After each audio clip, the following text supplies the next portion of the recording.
Bom dia a todos, colegas. Vamos dar início à sessão de julgamento do período da manhã do dia 8 de junho de 2021, da segunda turma ordinária da quarta Câmara da segunda sessão do CARF. Participarão dessa sessão de julgamento os conselheiros Luiz Henrique Dias Lima, Gregório Heckmann Júnior, Francisco Ibiapino Luz, Renata Turati Cassini, Rafael Mazia de Oliveira Ramos, Márcio Augusto Sequef Stalin, Ana Cláudia Borges de Oliveira e Dene Medeiros da Silveira. Nós teremos na sessão desta manhã, nós temos pedido de sustentação oral em relação a dois itens da pauta, que são os itens 99 e 100 da pauta, ambos da Construtor Irmãos Lorenzetti Limitada. Construtor Irmãos Lorenzetti Limitada, itens 99 e 100, de relatoria do conselheiro Márcio. Em relação a esses dois itens, há pedido, então, de sustentação oral, e como nós temos feito sempre, nós damos preferência aos itens com sustentação oral. Então, vamos fazer esses dois itens primeiro e depois nós seguimos na ordem normal da pauta. Esses dois itens terão sustentação oral do advogado, do patrono, Dr. João Henrique Gonçalves Domingos. João Henrique Gonçalves Domingos. Janaíne, então, peça então ao patrono que compareça à nossa sala para acompanhar a leitura do relatório e, na sequência, fazer a sustentação oral. Pode, então, fazer a convocação do patrono, Janaíne. Ok, presidente, farei a convocação. Itens 99 da palavra não busca processo de realização. Favor verificar a mensagem enviada no site.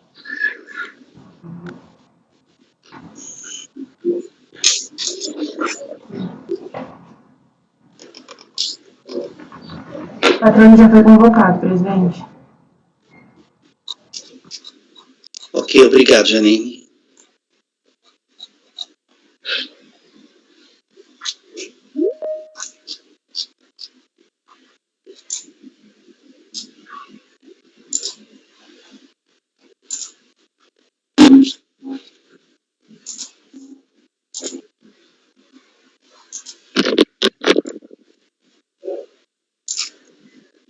Bom dia, doutor João Henrique. Seja bem-vindo à nossa sala.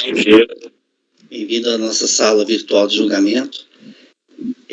Nós vamos fazer agora o julgamento dos itens 99 e 100 da pauta, ambos da Construtor Irmãos Lorenzetti Limitada e ambos de relatoria do conselheiro Márcio. Márcio, são dois itens da mesma contribuinte, da mesa recorrente. Você vai fazer na ordem? Vai começar pelo 100? Como é que você vai fazer?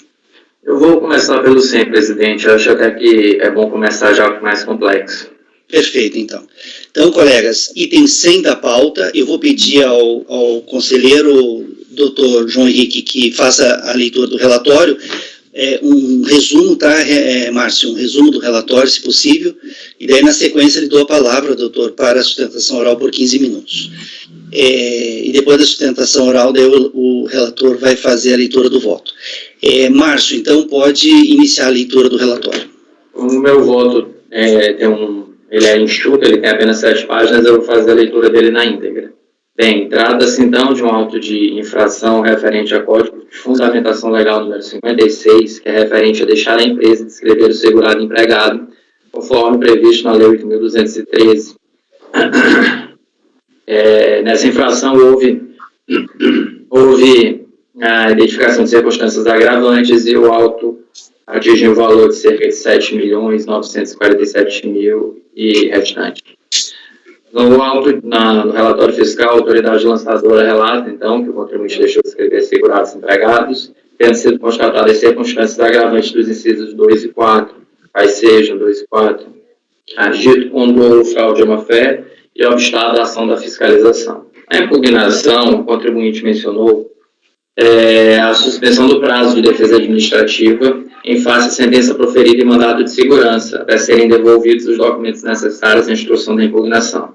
Postula a nulidade do auto de infração, tendo em vista estar omisso quanto aos meios utilizados para a quantificação dos segurados empregados que não foram registrados. Entendeu ter a fiscalização realizada a aferição indireta, portanto, o lançamento estaria omisso ante a ausência do fundamento do artigo 33, parágrafos 3º, 4º e 6º da Lei de 1212. E o microfone aberto. Criticou o lançamento por haver identificado genericamente a quantidade dos funcionários em arquivos digitais contidos no HD, sem individualizá-los.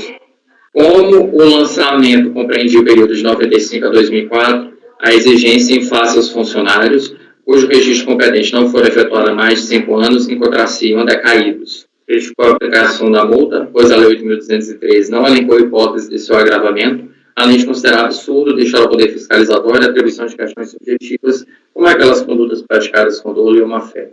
Além disso, questionou a constitucionalidade da qualificação e quantificação da multa aplicada. Identificou, ao fim, casos de cobrança de duplicidade e referência a alguns contribuintes. No acordo de impugnação, a autoridade julgadora de primeira instância considerou o lançamento nulo e recorreu do ofício da própria decisão em face do valor exonerado ultrapassar o limite de alçada. O voto rejeitou a aplicação do prazo decadencial quinquenal às contribuições previdenciárias. Depois, elucidou que a autuação requeria a configuração do vínculo empregatício que obrigasse a inscrição do empregado, conforme as condições estabelecidas no artigo 12.1, a linha A, devendo identificar os elementos da relação trabalhista, o descumprimento de procedimentos obrigatórios e os dados de cada segurado empregado, para oportunizar ampla defesa e contraditório e produzir efeitos dos benefícios previdenciários. Registrou que o lançamento desatendeu esses requisitos, tendo relacionado os nomes com a indicação complementar de documento, função e período. Resumiu os motivos por que decidiu pela nulidade da autuação, por vício formal, sugerindo a lavratura de auto de infração substitutiva. Certificado contribuinte 17 de abril de 2008, não houve manifestação. Relatório. Ok, doutor João Henrique, então pode iniciar a sustentação oral por 15 minutos. Pode começar. Senhor presidente, senhor relator, demais conselheiros, relator, agradeço ao relatório que deixa bastante claro a questão debatida nos autos. Serei extremamente breve também, até porque estamos tratando de um recurso meramente de ofício, que não houve sequer interesse de efetivamente questionamento por parte da administração. Mas, enfim, o que a decorrida gostaria de ressaltar é que este auto de infração, desde o início, ele é completamente falho e que implica nulidade por vício material, não por vício formal. A consideração é que estamos diante de aplicação de uma penalidade.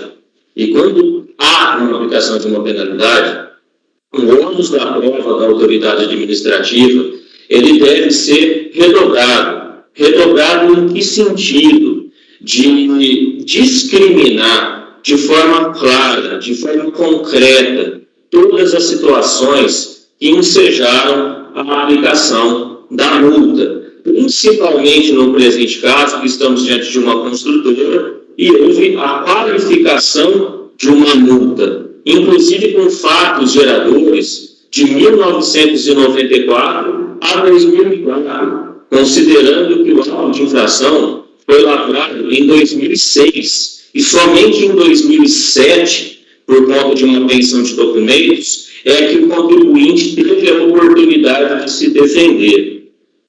Mais do que isso, foi muito bem retratado na decisão da DRJ, não se demonstrou, e como de fato a recorrida questiona desde o inío, não se demonstrou que estávamos ali diante de qualquer tipo de relação empregatícia.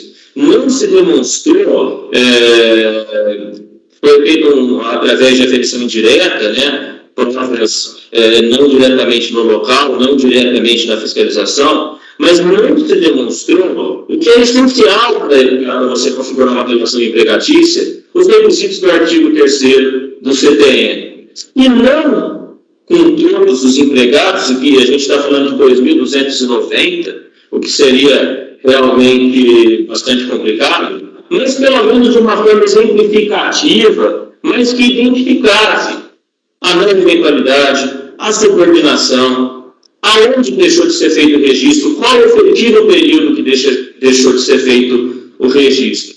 E por essa razão, a decisão recorrida concluiu sabiamente que, se houvesse que haver algum tipo de lançamento, alguma cobrança, alguma aplicação de multa, seria em decorrência de estarmos diante de contribuintes individuais e não de segurados empregados. Na decisão da DRJ, eles citam, inclusive, uma orientação interna que é muito que resolve a questão do presente caso e consta na decisão expressamente, no sentido de que, vou fazer a transcrição literal, não cabe a regulação de não inscrição de segurado empregado considerado pela empresa em outra situação. Sendo superado todos esses fatos, o que a recorrida espera que não vá acontecer, se considerar também duas particularidades, também retratadas na decisão da DRJ. Primeira delas, existência de diversas cobranças em duplicidade. Então, eu tenho vários nomes com cobranças em duplicidade. Segunda, eu estou esta ofensa à súmula 8, que eu estou cobrando fatos geradores, mesmo sendo decorrentes de multa, com prazos muito anteriores a 5 anos. E esses 5 anos, na pior das hipóteses, tem que ser contado de 2007, porque o lançamento só se deu como plano e acabado quando a contribuinte efetivamente teve condições de apresentar sua defesa. Tanto que ela não foi feita em 2006, mas sim em 2007. E já para finalizar, as instruções normativas vigentes no momento que foram aplicadas ao caso determinam de forma clara, no artigo 690, que há que ser feita a identificação clara e precisa da obrigação previdenciária acessória não cumprida. E que, se você não faz isso, a gente recai nas disposições do artigo 293 da Lei 100, que impede o exercício da ampla defesa, impede o exercício do contraditório, e, nesse sentido, o auto de infração é nulo, realmente, como de fato foi, mas nulo por visto material e não meramente formal. Porque vai ser impossível qualquer tipo de autuação nesse momento, depois de, salvo engano, 20 e poucos anos da ocorrência dos fatos. Senhores conselheiros, muito obrigado pela atenção. Tentei ser breve, porque se trata de um recurso de ofício, de extrema importância para a empresa, que gera empregos, continua em atividade e, efetivamente, cancelando todos os demais autos de infração que foram contra ela lavrados, ele resta apenas essa multa, que, em nosso sentido, é extremamente absurda, extremamente onerosa, e deve ser mantida a decisão da DRJ, que está muito mais próxima dos fatos. Muito obrigado e um bom dia. Ok, doutor João Henrique. Márcio, pode então iniciar a leitura do voto. Obrigado, doutor João. Primeiramente, até esclarecer um outro fato que eu não botei no relatório. Esse auto de infração é substitutivo a outro auto de infração. O doutor João pode até corrigir se estiver enganado. Originalmente, ele é sido lavrado sem agravamento da penalidade. Ele é julgado por uma decisão de notificação, cujo número é aquele número bastante extenso. Essa decisão de notificação, ela anula o vício formal e diz assim, olha, refaça o auto de infração para que sejam apuradas circunstâncias agravantes. Esse já é o auto substitutivo de um auto de infração anterior. Por isso que nós temos dois processos nesse auto. Nós temos o processo principal, onde foi lavrado essa, e nós temos um processo apenso, onde foi lavrado os autos anteriores e de onde estão contidos documentos que serviram de base para a autuação fiscal. Tá bom. Bem, o recurso de ofício deve ser conhecido por superar o valor de alçada estabelecido na portaria 63/2017. Eu vou direto aqui, então, mais abaixo no voto. A questão, só para sintetizar antes que eu comece a leitura, é que, embora eu entenda os argumentos do João Domingos, e muitos desses argumentos me parecem são bastante plausíveis dentro do fato gerador, dentro do caso concreto, não me parece ser caso de nulidade, me parece ser caso de improcedência. Eu acho que há uma diferença muito grande terminológica quando nós analisamos o processo e decidimos pela nulidade deste. Não por sua improcedência ou sua procedência parcial. Vai ser isso que eu vou defender aqui a partir de agora. Pelos motivos fáticos e jurídicos adiante delineados, penso que a decisão recorrida não merece subsistir. Adiante estão resumidos os fatos que a levaram a declarar a nulidade da autuação por vício formal. Então, ele conclui dizendo que o procedimento administrativo foi imperfeito para verificar a ocorrência do fato gerador da obrigação correspondente e determinar a matéria tributável. Não houve discriminação clara e precisa dos fatos geradores. Não se permitiu o contraditório pela defesa, nem propiciou a adequada análise do crédito, e não ensejou ao crédito o atributo de certeza e liquidez para a garantia da futura execução fiscal. A obrigatoriedade de motivar o lançamento, por se tratar de ato que impõe ou agrava em deveres, encargos ou sanções, a administração pública obedecerá aos princípios da legalidade, finalidade, motivação, razoabilidade, proporcionalidade, moralidade, ampla defesa, contraditório, segurança, parará. A administração deve anular seus próprios autos, com derivados de vício de legalidade, pode revogá-los por motivo de conveniência e oportunidade. A nulidade somente deve ser declarada quando o saneamento do vício for inviável, decide-se pela nulidade por vício formal que não contemplou os atributos de certeza e clareza que a legislação exige. O primeiro ponto é que, na minha caso declarada a nulidade desse acordo, em razão de ser baseado em vício de motivação, naturalmente é um vício material e não um vício meramente formal, se fosse, claro, declarado. O artigo 17 da Lei 8.213 incumbiu o regulamento da Previdência Social, a tarefa de disciplinar a forma de inscrição dos segurados. E aí você tem no artigo 18 como é feita a inscrição do segurado, empregado e trabalhador avulso. Vou fazer a leitura desse texto aí no voto. A observância objetiva da obrigação tributária acessória implica a imposição de penalidade correspondente combinada no artigo 283, parágrafo 2º também do regulamento. Também não farei a leitura. No relatório fiscal da infração, a autoridade lançadora explica que a autuação está sendo lavrada em substituição anteriormente tirada e anulada, em face à decisão de notificação tal, a fim de proceder ao agravamento da multa. E aí eu faço remissão aos autos do processo apenso. A autoridade julgadora de primeira instância critica a autuação por não haver atendido 3 requisitos: a constatação dos elementos das relações trabalhistas, o descumprimento dos procedimentos administrativos e a identificação dos dados do vício, do vínculo empregatício de cada segurado empregado não inscrito. A informação do documento, então, no processo apenso, existe um anexo do auto de infração originário, que ele traz o nome do empregado e mais 3 colunas. A primeira coluna delas é documento. Indica de onde proveio a informação, se da contabilidade ou folha de pagamento de lavra da empresa, onde estão registrados segurados empregados informados ao fisco e as remunerações respectivas, e também aqueles ocultos ou com remuneração diversa obtidos em conformidade com o narrado no anexo geral. Aí, eu trago o texto, né, que foi tirado do processo apenso, que fala o quê?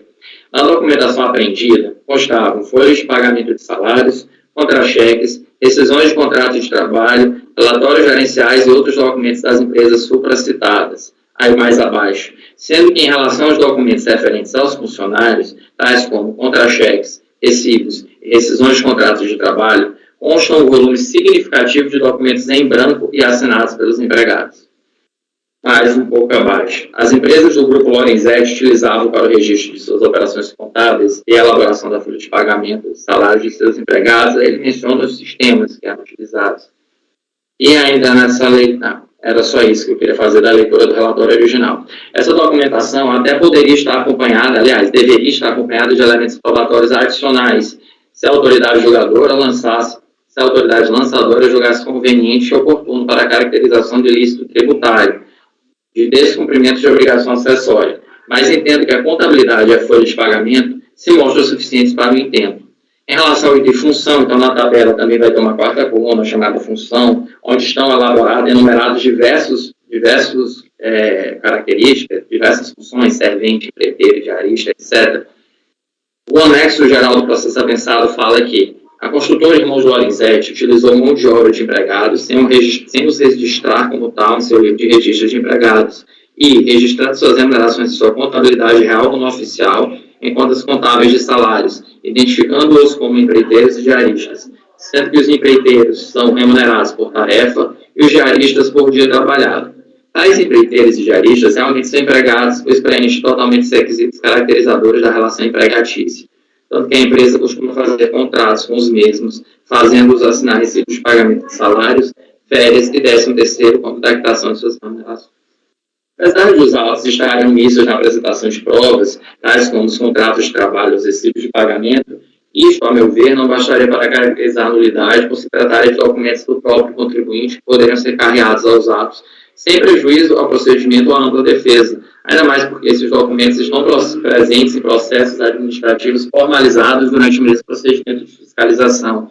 Como o Dr. João bem citou, foram vários processos, vários autos de infração e notificações fiscais lavradas em decorrência de um procedimento de fiscalização isolado.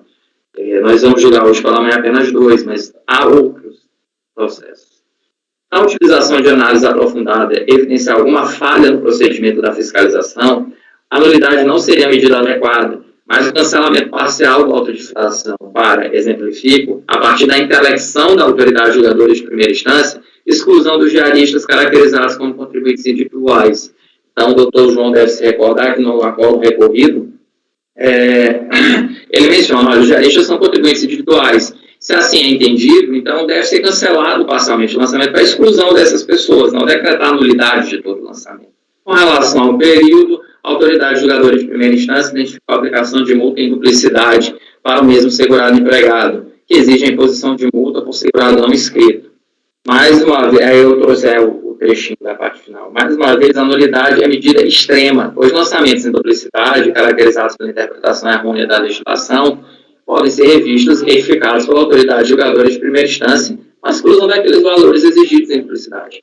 No exposto, eu entendo que não há vício no lançamento, devendo os autos serem restituídos à autoridade julgadora de primeira instância, para analisar as questões preliminar e meritórias deduzidas na impugnação e reapreciar a decadência em face à súmula vinculante número 8. Nesse sentido, eu voto em dar provimento ao recurso de ofício, devendo os autos retornarem ao órgão julgador de primeira instância para prosseguir com o julgamento. Ou não entender que a nulidade é medida adequada, entender que, no caso concreto, a medida aqui, se fosse levada a esse cabo, seria improcedência do lançamento. Como voto, presidente? Ok, Márcio. Doutor João, ele levantou a mão. Gostaria de falar alguma coisa, a questão de fato, doutor? Pode então falar. Sim, é uma questão de fato. Só para agradecer o complemento, realmente foi isso que aconteceu. Houve um cancelamento, depois houve a triplicação com a agravante, né, que chegou a esse valor de 8 milhões, mas é uma questão fática. Juridicamente, o critério jurídico adotado é a configuração como segurado empregado. Então, se a gente admitir o retorno, eu teria que modificar o critério jurídico do lançamento.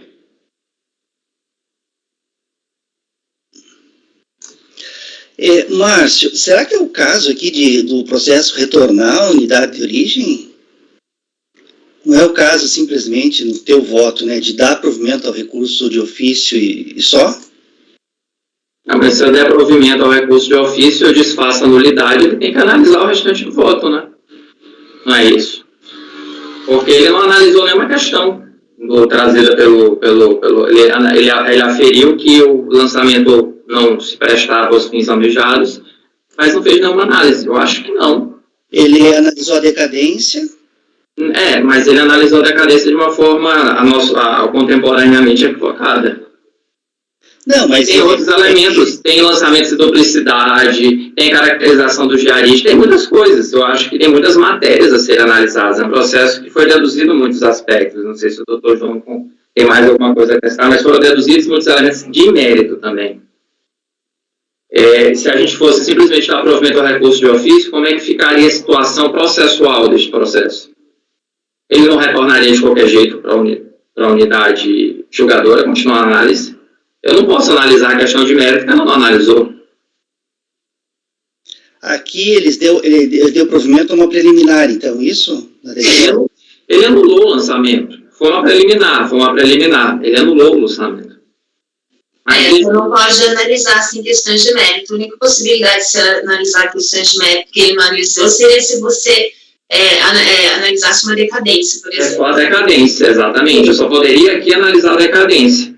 Aí você poderia, superando, por exemplo, uma decadência, analisar a questão de mérito que não foi analisada por ele.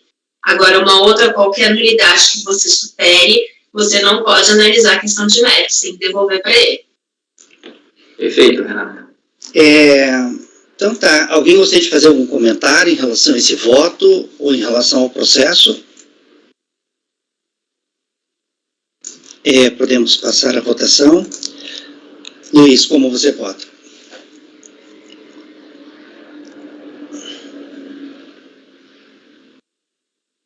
Está sem microfone, Luiz.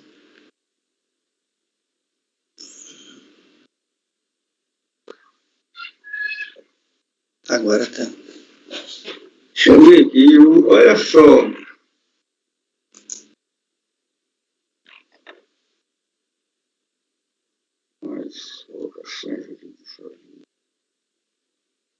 Deixa eu só entender, Márcio, porque você não trouxe aqui a decisão de primeira instância, aliás, a decisão da notificação, mas você trouxe aqui um parágrafo que diz que no relatório fiscal da infração, a autoridade lançadora explica que a autuação está sendo lavrada em substituição anteriormente tirada e anulada em face ADN e tal. Perfeito. A fim de proceder ao agravamento da multa. Quer dizer, o lançamento está sendo, o lançamento anterior foi cancelado para lançar outro com agravamento da multa, é isso? Exatamente. Inclusive, isso também é uma questão de mérito que tem que ser analisada pela autoridade julgadora de primeira instância, não foi. Mais uma coisa que eu não poderia analisar, inovar na análise, né? Analisar com superação do primeiro grau de instância. Isso é meio complicado, né? Você vai anular para gravar, reformar chupégios. Bom, mas eu não sei, aí é uma discussão interessante, porque quando você anula, você tira do mundo jurídico, né? Então ela não existiu. Mas existiu, só que ela está sendo retirada. O que você tem que focar é o motivo que ela está sendo retirada. Na verdade, é para refazer o lançamento para agravar a multa, para agravar a situação do contribuinte. Inclusive, é um detalhe: se fosse para ser cancelado a autodifração, para mim ele tem vício material, não vício formal. Exatamente, pela narrativa que... Eu não acho que seja uma hipótese de nulidade, como eu defendi no voto, uma hipótese no máximo de improcedência do lançamento. Se eu fosse analisar, não estou fazendo uma pré-análise, mas se fosse para ser anulado, seria um vício material, por erro da motivação, da matéria, identificação da matéria tributável e da motivação. Mas se você mesmo já está partindo desse pressuposto, então você já está dizendo que isso não é uma improcedência, isso é uma nulidade. Porque se ele tem um problema no lançamento por erro de motivação, ele tem uma nulidade. Não, eu estou dizendo, eu não acho que ele tenha. Eu estou dizendo que a autoridade julgadora de primeira instância identificou que ele tem. Então, se ela tivesse que feito o cancelamento, era por vício material, e não por vício formal. Eu não acho que tenha. Você não acha que ele tem esse vício? Não, eu acho que a autoridade julgadora de primeira instância, quando julgou, ela não analisou o processo apenso de taus autos. Se o processo apenso faz parte dos autos, por ser apenso a ele. Ele é decisivo para essa lei aqui, porque precisa definir exatamente, porque se houver caso, né, existem esses vícios que a própria DJ, por exemplo, identificação da base de cálculo, isso é motivo de vício material. Isso é vício material explícito, não adianta dourar a pílula, não, é vício material. E outra coisa assim, que eu achei muito grave aqui, mas isso aí eu estou falando só para argumentar, porque eu estou falando que eu vi que você não analisou isso aí, você apenas, né, é que quando o relatório diz aqui que o lançamento foi feito para agravar o agravamento da multa, pelo amor de Deus, isso aqui você está fazendo reformar o chupédio, que é um lançamento, se o fiscal lá esqueceu, mas você vai cancelar para fazer outro lançamento para agravar a multa e o princípio de reformar o chupédio fica onde isso? É uma situação, mas tudo bem, você não analisou isso, eu estou só lendo aqui lendo aqui o... Fiquei delimitado a lide, né? Fiquei delimitado a lide do recurso de ofício, que é analisar o recurso, a decisão da autoridade. Perfeito. Eu estou só assim mesmo, porque como você trouxe tudo, talvez nem precisasse trazer, porque você estava trabalhando só a parte de ofício, e aí eu sou bastante detalhista, como sempre você é bastante minucioso nos fatos, mas eu não sei se seria nem preciso, né? Porque quando você traz isso aqui, você traz uma situação meio complicada, assim, né, para o lançamento. As situações que estão aqui, elas estão descritas aqui pela própria DRJ, são claramente infringem a estrutura lógica e sintática da regra matriz de incidência, né? Atinge, assim, um núcleo. E essa situação aqui de ter feito o lançamento, se foi por esse fato aqui, para fins de proceder ao agravamento da multa, sinceramente, é complicado. Foi para isso mesmo. Eu não vou dourar a pílula, como você falou, né? Havia um lançamento nesse processo que agora é apenso, houve uma decisão de notificação que disse, olha, o caso merece agravamento por causa da identificação, a autoridade julgadora identificou motivos para o agravamento. E ele devolveu os autos à primeira instância.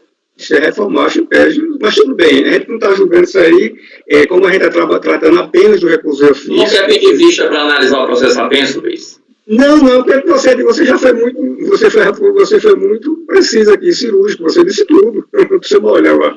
Você narrou, trouxe lá, o seu voto é bastante elucidativo, não tem mais que olhar lá, não. Você está colocando aqui é porque está lá.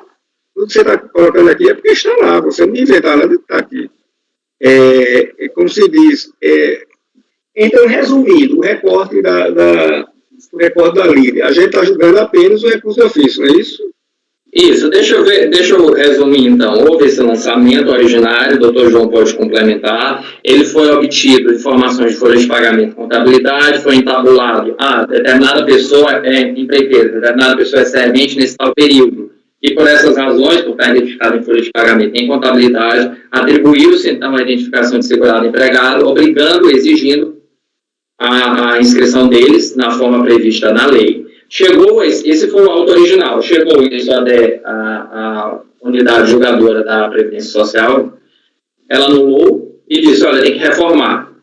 Mas todos os elementos fáticos, nada mudou, apenas agravou, nada mudou, né? Continuou, por exemplo, a caracterização de segurado empregado. O doutor João até falou, não, mas isso vai mudar o fundamento. Eu não acho que mude o fundamento jurídico da autuação, porque o fundamento sempre foi esse, né? Dizer que aquelas pessoas eram segurados empregados. O que não ocorreu foi a aferição indireta. Não houve aferição indireta. Ele pegou os dados da empresa e disse, olha, essas pessoas essa aqui é segurado empregado.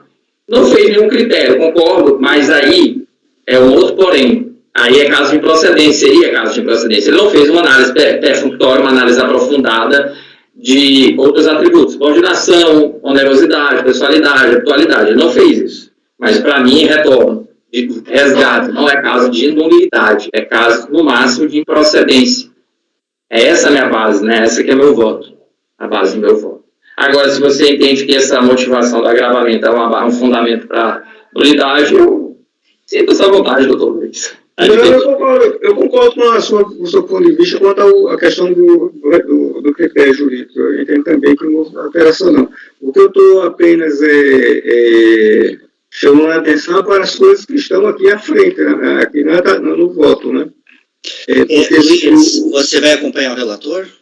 Deixa eu só tirar uma dúvida. Pelo que eu entendi aqui do relatório, a DRJ entendeu que havia o vício aqui, nem foi pelo agravamento da multa, mas foi justamente porque a relação de trabalho não ficou bem comprovada. Foi isso, não foi?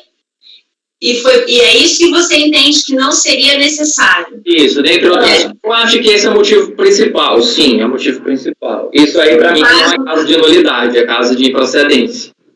E aí seria caso de dar provimento a recurso de ofício? Porque ao fim e ao cabo, se você anula por vício material ou formal ou por improcedência do lançamento, você vai cancelar o lançamento. A decisão vai ser essa, cancelar o lançamento. Né? Mutatis mutandis é como se você estivesse acompanhando pelas conclusões da DRJ. Você cancelaria o lançamento, mas não por nulidade, mas sim por improcedência. Mas você concorda que eu não posso fazer essa análise agora?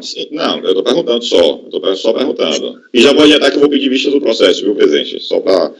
Eu vou acompanhando as informações aqui porque vão ajudar na minha análise. Mas, assim, eu só queria trazer esse ponto, viu, Márcio? Porque, no final das contas, a gente está julgando recurso de ofício. Qual foi a decisão da DRJ, que está sendo submetida agora, via recurso de ofício? O cancelamento do lançamento. Pronto. Talvez você não concorde com o caminho que a DRJ percorreu para chegar a essa conclusão. Mas me parece, do que foi dito aqui, que você concorda que seria o caso de cancelar o lançamento, não por nulidade, mas sim por improcedência. O cerne da decisão da DRJ é porque não ficou caracterizado o vínculo empregatício, né? A fiscalização não se descobriu desse ônus de comprovar que você acabou de trazer. Você acabou de trazer o SHOP, né? A fiscalização não fez essa prova, essa demonstração. Subordinação, habitualidade, onerosidade e pessoalidade. Não fez isso. Então, eu só estou trazendo isso porque, assim, eu vou pedir vista do processo. Vista do processo. E a gente vai discutir isso no próximo mês, mas já fica aí. Eu vou antecipar eu vou pedir vistas também. Eu vou ver o processo apenas não está nos autos, né? Não está nesse processo aqui, né? Luiz, você vai pedir vista do processo, então? Vou pedir vista do processo. Então tá, colegas, vista do processo para o conselheiro Luiz. Como é vista coletiva, porque o Gregório também vai querer vista, né? Então, vai ter vista coletiva. Eu também vou querer vista. Tá. Márcio, o outro processo também sai, então, com vista. Não, o outro é bem mais simples. A gente pode jogar agora. Se são independentes? São independentes. É um outro auto de infração, mas é um não conhecimento. Houve pedido de parcelamento dentro do processo. Bem mais simples no caso concreto. Não acho que seja prudente tirar de vista um processo tão mais simples. Não sei se ele concorda. Estou de acordo. Só para já acompanhar o julgamento, já fica livre. E só para concluir, Gregório, por mais que eu possa acompanhar essa tua tese, mas eu não posso acompanhar a DRJ pelas conclusões, não existe fundamento processual, né? Não, eu falei mutatis mutandis, eu fiz ele fez uma analogia. Eu sei, mas eu não poderia, por isso que eu acho que tem que ser analisado, até porque ali pode haver casos em que está configurado, são vários tipos de empregado, né? São várias categorias de empregado, teria que fazer uma análise. Eu acho, de fato, que não foi feita análise do processo apenso. Na minha opinião, no meu ponto de vista, não foi feita análise do processo apenso. O processo, ao ser apensado aos autos, eles integram os autos, ele faz parte dos autos. E as razões contêm os autos, né? Então, eu acho que isso não foi feito. E essa análise é fundamental, viu? Porque você veja, ele está reformando um lançamento, agravando uma multa numa casa de milhões de reais, sem fazer análise? Como assim? Não, quem não fez análise foi a autoridade julgadora. Não a lançadora. A lançadora, inclusive, ela faz um relatório sucinto, porque eu acredito que ela já dissesse, eu já fiz o relatório antes. Meu relatório agora só tem uma página. Basicamente é isso que ela faz. E aí a autoridade julgadora, quando bate o olho naquilo, ele vai olhar só aqueles autos e não vai ter fundamento mesmo. Eu tive que ir atrás do processo apenso. Eu tive que baixar o processo apenso para fazer análise. Aí eu trouxe alguns elementos do processo apenso e me levaram a concluir que talvez não fosse o caso de nulidade. Embora, me parece, eu não posso fazer nenhum juízo de certeza agora, quando não estou julgando, me parece que tem muitos elementos do processo que mereçam ser analisados, porventura dariam um parcial ao pedido do contribuinte ou até total. Você poderia ter colocado aqui, Márcio, pelo menos a decisão de notificação, sabe, no seu voto, o teor dela, a parte decisória dela, pelo menos, sabe? Eu achei assim, muito complicado essa questão de anular o lançamento para agravar isso. Aí é como se ela fosse fazer um novo lançamento agravando a multa, né? Ok. Mas tudo bem, já está pedindo vistas, vamos seguir adiante, senão a gente vai ficar o dia inteiro só nesse processo aqui. Colegas, item 99 da pauta, então, também da construtora Irmãos. Anunciar, né? Anunciar o 100, né? É verdade. Tem falta anunciar o 100, exatamente. A minha pressa de seguir adiante me deixou Para o item 100 da pauta, então, da contribuinte Construtora Irmãos Lorenzetti Limitada, ficará assim o resultado. Vista para o conselheiro Luiz Henrique Dias Lima, sendo convertida em vista coletiva. O relator apresentou seu voto, dando provimento ao recurso de ofício. Só vou dizer isso aqui, tá? Dando provimento ao recurso de ofício. Na sequência, houve pedido de vista, os demais conselheiros não votaram. Fez sustentação oral o patrono da contribuinte, doutor João Henrique Gonçalves Domingos. Vamos agora ao item 99 da pauta, também da Construtora Irmãos Lorenzetti Limitada. Márcio, o senhor vai fazer sustentação em relação ao item 99? Não, o senhor vai acompanhar, né? A sua sustentação vai ficar... Bem, que o senhor pediu a sustentação oral para os dois. Se o senhor quiser falar alguma coisa, fique à vontade daí, tá? Márcio, pode fazer a leitura do relatório, então. Diferente do outro, o anterior é bem simples. Trata-se de um auto de infração com fundamento legal 30, que significa omitir as folhas de pagamento de informações referentes a segurados empregados no valor de 2.000 e pouquinho. Vou direto aqui ao voto. Houve pedido de parcelamento. Recurso voluntário tempestivo. Sim. O relatório é basicamente isso. O contribuinte, então, ele vai questionar a suspensão do prazo de defesa, como no processo anterior. Também ele vai querer a decadência de um trecho ou de uma parte do processo, né, de uma parte do período que considera decaído, e argumentou também em favor da nulidade, pela impossibilidade de utilização de prova obtida no lançamento e legalidade da multa aplicada. Ao acordo de impugnação manteve, julgou procedente o lançamento e o contribuinte reiterou as razões no relatório. É o relatório.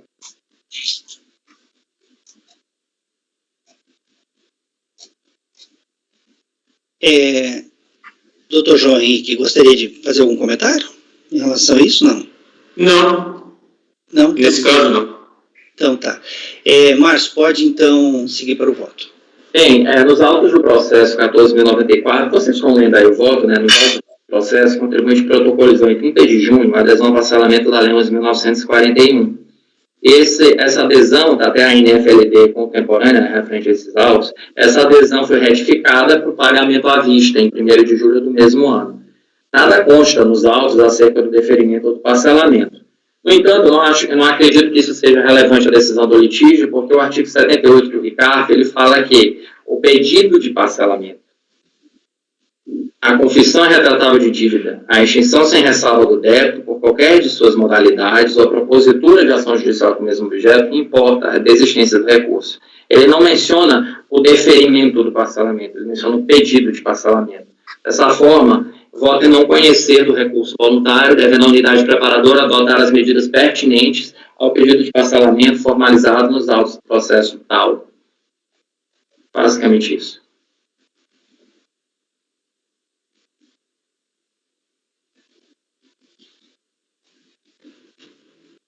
Ok, Márcio.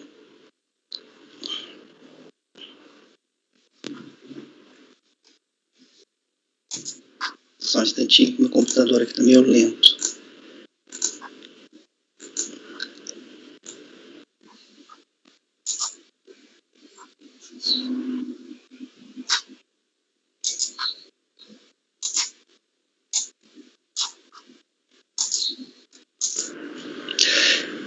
Não conhecer por desistência do recurso em razão de parcelamento. Basicamente é isso, né, Márcio? Em razão de parcelamento, de pedido de parcelamento, é isso.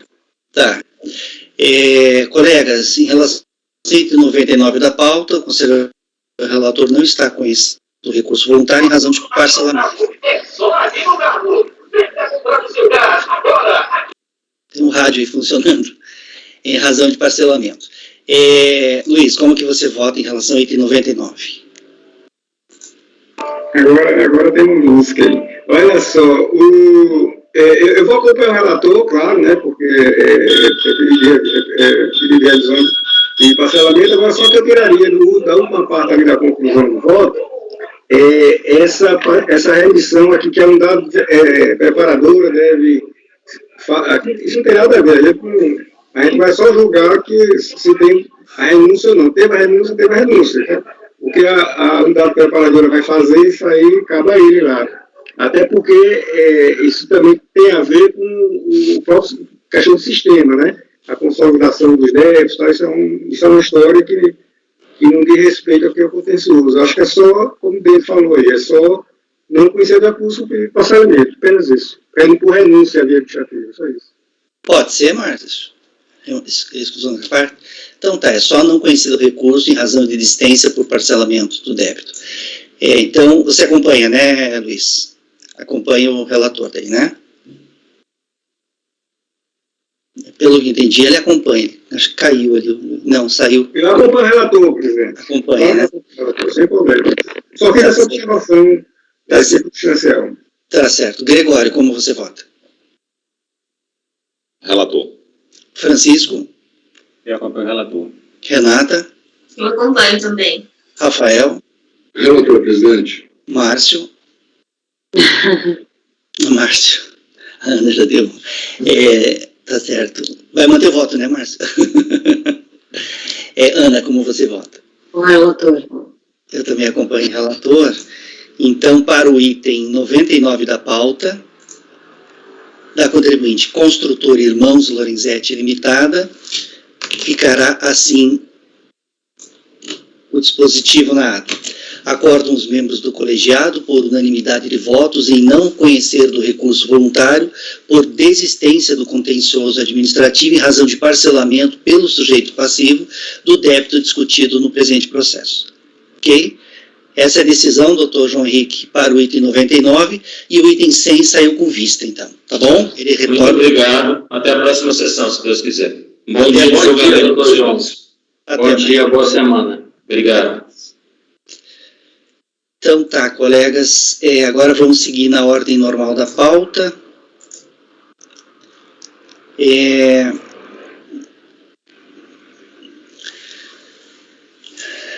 A pauta da manhã começa no item 57.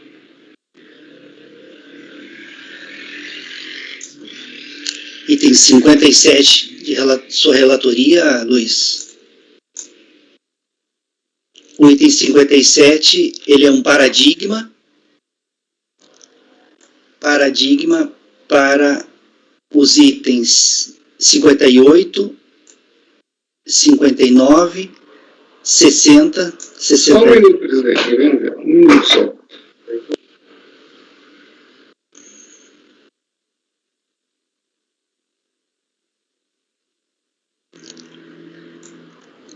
Mas tá, vou falando aqui então. O item 57, ele é paradigma para os itens 58, para vários itens aqui. 58 até, nossa, muitos itens.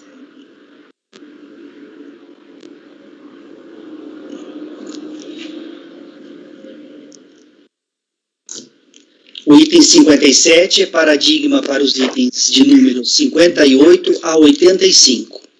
Tá? 58 a 85. Nós vamos fazer o julgamento do item 57 da pauta.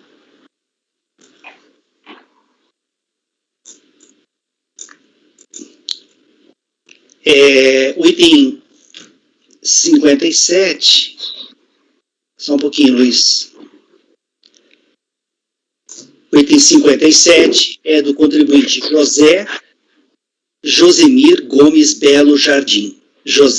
Josemir Gomes Belo Jardim, EPP. É uma empresa, na verdade, né? Item 57, de relatoria do Luiz. Luiz, pode iniciar, então, a leitura. Se puder fazer um resumo, a gente agradece. Item 57, vou fazer assim, vou fazer um Presidente, pode encaminhar a minuta?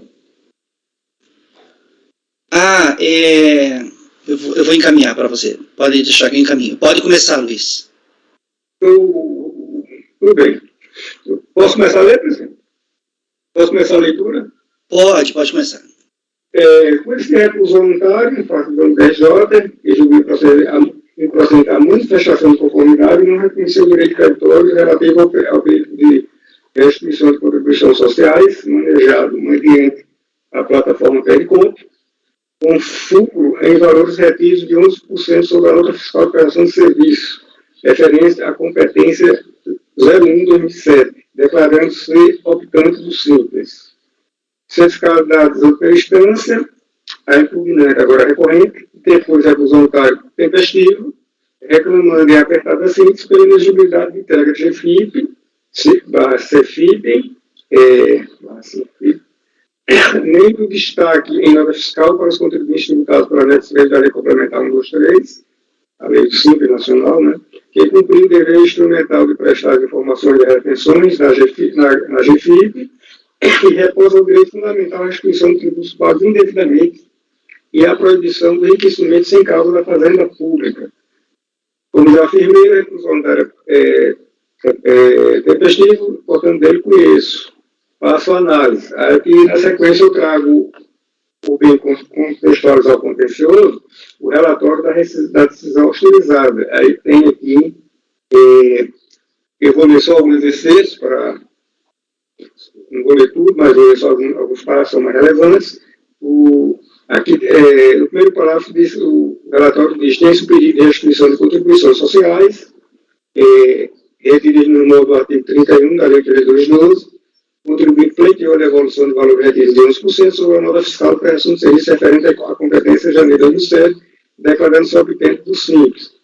A decisão recorrida não reconheceu o direito creditório. A decisão recorrida aqui é a manifestação de conformidade, tá? Aliás, a decisão recorrida aqui é o despacho que indeferiu, que não reconheceu o direito creditório, o despacho lá da Receita. A assinalante descobriu a obrigação acessória que comprovasse a sua existência. Consoante o parecer fiscal, que elastrou a decisão supra, a empresa interna não declarou na competente GFIP o montante da retenção que pretendeu ser devolvido. Pronto. Basicamente, foi esse o fundamento do indeferimento da manifestação, do despacho, foi o fundamento do despacho que indeferiu o pedido de restituição. Insatisfeita com a denegação desse pedido, a empresa ingressou com manifestação de conformidade, ocasião que argumenta em síntese. Aí, ele está aí, vocês estão lendo, praticamente são as mesmas razões que às vezes recusa o notário. Dentro saiu. Aí, no julgamento de primeira instância, a DRJ decidiu pela procedência da manifestação de conformidade e não reconheceu o direito creditório pleiteado. Em segunda instância, a recorrente aduz os mesmos argumentos apresentados na manifestação de conformidade e colaciona a jurisprudência deste conceito, sem todavia aduzir novas razões de defesa perante a segunda instância, razão pela qual confirma e adota os argumentos do voto condutor da decisão recorrida com esse técnico permissivo regimental consignado no artigo 57, parágrafo 3º do anexo 2 de CARF, aprovado pela portaria Ministério da Fazenda 343 de 2015. Aqui eu vou fazer só um destaque aqui do que vocês estão vendo aí, a decisão, né? A decisão da DRJ é de pleno conhecimento contribuinte, mas eu vou aqui só falar dos pontos principais, que é a apuração do direito creditório, que é as preliminares que foram superadas pela DRJ, mas vamos aqui na apuração do crédito creditório. Nos termos da manifestação de defesa e da consulta reproduzida a folha dos usuários, o contribuinte apresenta a seguinte situação perante o Simples. Aí tem aqui, histórico da opção do Preceito Nacional, inclusão em 4 de maio de 99, exclusão em 30 de julho de 2007. Histórico de opção do Simples, pelo Simples Federal, ele foi excluído do Simples Federal em 30 de julho de 2007, e foi incluído no Simples Nacional em janeiro de 2011. Ou seja, o contribuinte na competência em julgamento de janeiro de 2007 era optante pelo regime de tributação especial, conforme declarou em sua GFIP. Verifica-se pelo documento de folha 8 que o contribuinte não declarou em GFIP o valor da retenção pretendida. Sobre isso, fomos buscar a resposta na redação aplicada vigente à data do pedido. Aí aqui a DRJ reproduz o artigo 17 da INFB 900/2008, que a ECA era a legislação, era a norma infralegal que disciplinava, regulamentava a compensação, a restituição, e ele traz aqui, complementando, depois dessa reprodução, como por força do disposto no artigo 89, da Lei 8212, somente podem ser restituídas as contribuições sociais indevidas ou maiores que as devidas, e não tendo reclamante sequer declarado em GFIP, declarado em seu GFIP o direito decretório que reclama, não há como deferir o seu pleito em descompasso com as condições exigidas. Em relação às obrigações acessórias, que seria uma obrigação acessória fazer essa informação, né? A manifestante diz que quanto a GFIP, o destaque fiscal não se submete à exigência da IN. Ele entende que a GFIP e os destaques fiscais não estariam abrangidos pela IN, porque há regramento próprio contemplado na IN 925, 2009, e que menciona as exigências prestam só para facilitar a análise da restituição. Aí a DRJ afirma que é descabida a pretensão de conformismo, uma vez que a opção pelo Simples Nacional não dispensa as empresas beneficiárias do cumprimento das obrigações acessórias respectivas, dentre elas a de integrar a GFIP com todas as informações de direito à acessibilidade. Isso é meio que óbvio, né? Uma coisa não tem nada a ver com a outra. De fato, ambas... Concluindo, eu estou acompanhando a DRJ, que de fato essa alegação dele não está obrigada a declarar GFIP, porque o regulamento da restituição é distinta do regulamento da GFIP, só que ele está falando de uma obrigação acessória que tem que ser, que é um dever instrumental, como se diz, que deve ser obedecido pelo contribuinte. Aí aqui eu estou conhecendo a recurso voluntário e negando provimento, presidente. Ok, Luiz. Colegas, microfone, Luiz. Colegas, em relação ao item 57 da pauta, o Conselho Relator está votando no sentido de negar provimento ao recurso voluntário. Alguém gostaria de comentar o voto do relator, o processo? Não? Gregório, como que você vota? Vista de mesa. Vista de mesa. Colegas, item 57 da pauta, vista de mesa.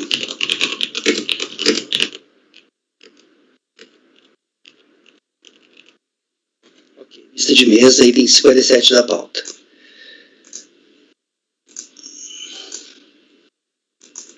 Inclusive das vistas de mesa que saíram ontem, já tem algumas lá que eu já posso até julgar, né? Mas daí quando a gente vê certinho hoje, amanhã, depois, de repente, a gente reúne algumas vistas e já faz o julgamento.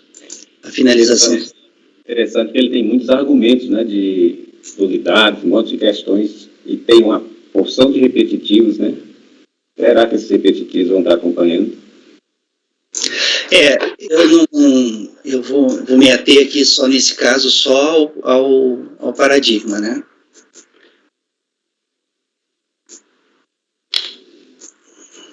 Eu já peço que encaminhe aí o próximo, o item 86. Como é que é? Já peço que me encaminhe o próximo, o item 86. Você continua sem acesso à pasta T, né, Gregório? Eu também estou sem acesso.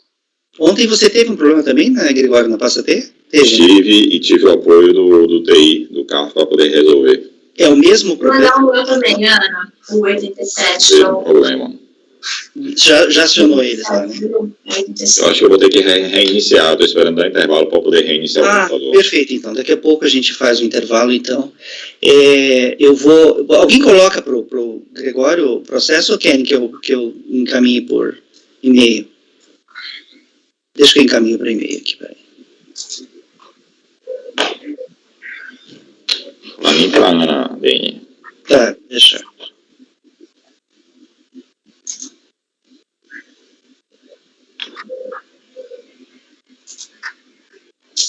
Mandei no WhatsApp, Ana. Você mandou? Então tá lá, Gregório. Tá não, eu mandei o meu pra Ana. No WhatsApp. Você mandou o teu. Então, é isso que eu tô falando. Recebi, obrigado. Não, é que o próximo é o do Luiz, né? 86. 86. Tá, deixa eu pegar. Todos esses aqui são repetitivos, caramba, são muitos, não?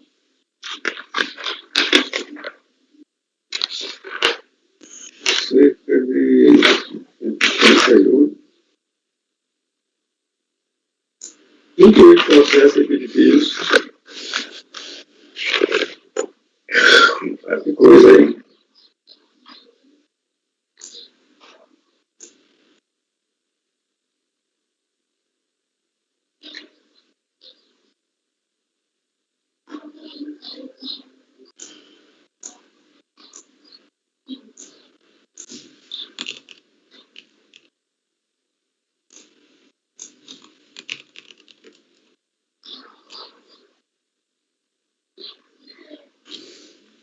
Tá, Gregório, mandei para você lá. Colegas, então vamos agora passar para o item 86 da pauta.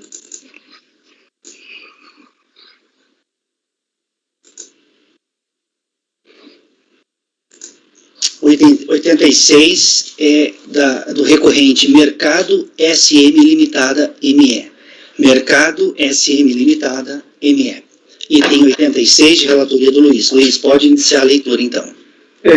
Aqui, esse aqui é o seguinte, tem uma peculiaridade aqui,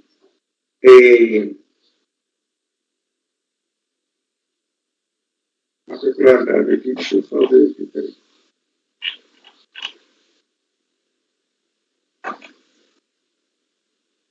Tudo bem, não é nesse processo não, a palavra recurso administrativo.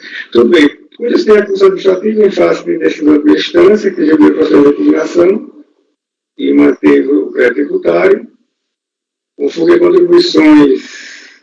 Esse crédito tributário foi constituído em 16 de março de 2005, consignado na FNLD DLK 35.47412, deste controle 3, conforme contribuições previdenciárias a cargo das empresas e contribuições devidas a terceiros, incidentes sobre remunerações pagas aos segurados empregados e contribuintes individuais, consoante discriminado no relatório fiscal.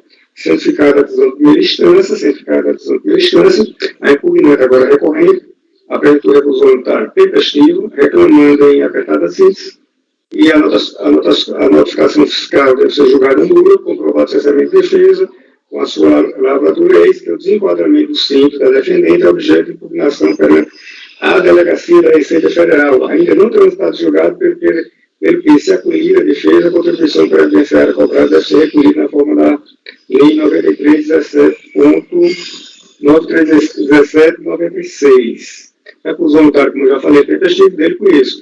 Esse aqui eu vou direto ao ponto, presidente. Aqui é simples. O que é que o contribuinte está manejando aqui? Está pretendendo dizer, olha, eu estou com um processo de exclusão, né? De exclusão, estou litigando administrativamente em face de um processo de exclusão, que ele entende devido, já questiona lá, e tem esse processo administrativo em curso.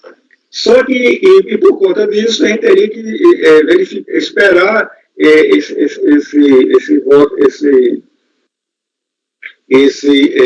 o desfecho desse segundo processo, que deve ter julgado o ADE, né, o ato declaratório de exclusão, que ele não transitou julgado. Porque se for acolhida a defesa lá, naturalmente, a contribuição previdenciária aqui deve ser cobrada no regime da Lei 93.17. Como ele não havia razões de defesa, eu trouxe a decisão da LJ e como se diz, eu já estou de plano, já vou adiantando que não procede a alegação decorrente, porque a discussão administrativa, a possibilidade de discussão administrativa do ADE, de exclusão do simples, do ato declaratório executivo, de exclusão do simples, não impede o lançamento de ofício dos créditos tributários, devidos em face da exclusão, a teor do enunciado prescritivo 77, súmula CAF, natureza vinculante. Isso posto, eu voto por conhecer do recurso e negar o provimento, presidente. Ok, Luiz. O microfone, Luiz. Colegas, em relação ao item 86 da pauta, o conselheiro relator está votando no sentido de negar provimento ao recurso voluntário. Alguém gostaria de comentar o voto do relator, o processo? Luiz, e o processo onde está sendo discutido o ADE? Qual é o status dele?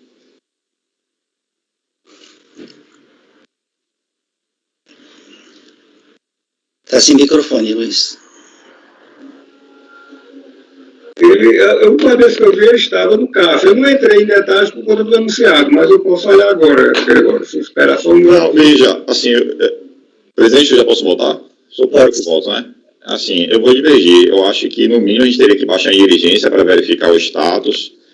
Se for o caso, se já foi distribuído ou não. Se não foi distribuído ainda, puxar para você, por prevenção, para serem julgados em conjunto. Porque, fatalmente, a decisão que for tomada lá pode repercutir aqui, isso é fato, né? Eles são processos que devem caminhar juntos. Eu estou com um caso assim, não sei se o presidente vai se recordar, é um contribuinte que teve diversas autuações em função justamente de um ato declaratório executivo dessa natureza. O processo onde está se discutindo a exclusão não foi distribuído ainda no CAF, e aí a solução que vai ser dada é que ele vai ser distribuído para mim para poder ser julgado em conjunto.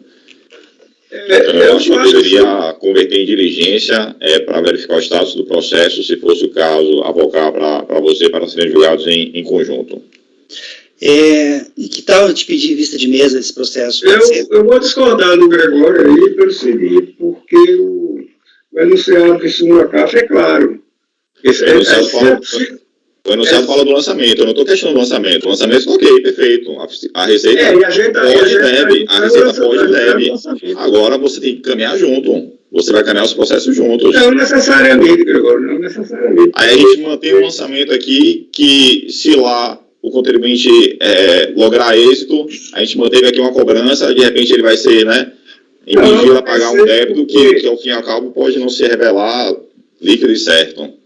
Não, porque isso aí, se houver, ele pode, em havendo o desfecho do outro processo, que disputa o ADE, mesmo esse aqui tendo julgado, a qualquer tempo ele pode pedir revisão dos débitos, até mesmo se tivesse já inscrito em dívida ativa, ele poderia fazer isso, e para que seja aplicado. E em havendo vamos só para argumentar, sendo suprido lá no outro processo, dando razão aí lá na discussão do ADE, a própria Receita pode fazer essa ajuste. Eu não vejo vinculação, tanto é que a inteligência do enunciado 77 é exatamente isso, é porque esse julgamento aqui mantém o lançamento, tudo bem, mas a qualquer tempo que o outro lá for julgado, se for julgado em favorável a eles, se for, isso aí, evidentemente, que esses efeitos vão se espraiar sobre todos os débitos que eles tiveram apurado. Aí ele foi compelido a pagar um débito com multa e juros. Ele pode pagar. Sim, mas a sua decisão é para que ele pague. No caso concreto, a decisão é para que ele pague. Eu estou dizendo que o lançamento eu estou mandando ele pagar, eu estou dizendo que o lançamento é procedente, e o lançamento está dentro, não tem nenhuma falha. Mas o lançamento é procedente porque vamos jogar a diligência.